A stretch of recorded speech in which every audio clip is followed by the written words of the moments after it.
And we begin with the specter of audio taping at the White House and the call from across the political spectrum for those tapes to be turned over. President Trump threatening former FBI Director James Comey, who he fired, with the possibility that their conversations were taped. And now the scramble to find a new FBI director and put the controversy behind. ABC's David Wright at the White House starting us off.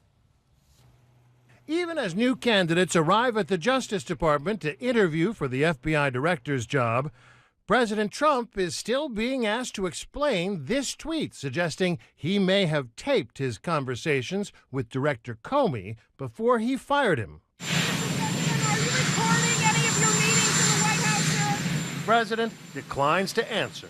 On the Sunday shows, members of both parties say he'll have to. Republicans? This tweet has to be answered. I would advise the president not to tweet or comment about the investigation as we go forward. If, in fact, there are such recordings, I think those recordings will be subpoenaed, and I think they'll probably have to turn them over. And Democrats. But first of all, we got to make sure that these tapes, if they exist, don't mysteriously disappear. To destroy them would be a violation of law. Today, George Stephanopoulos put it to Ken Starr, the independent counsel whose investigation of the Monica Lewinsky scandal led to the impeachment of Bill Clinton. If you were looking into this case, would you be demanding tapes from the White House if indeed they do exist?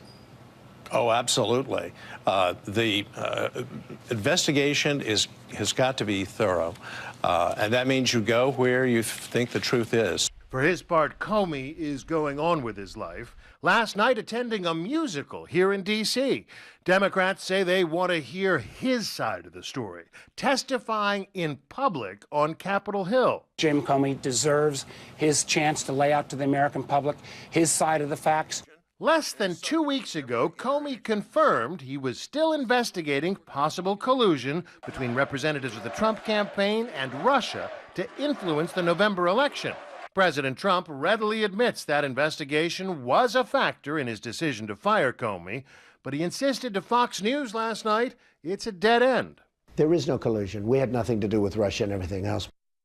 All right, David Wright joins us live from the White House. David, sources close to Comey now say Comey would be open to testifying publicly?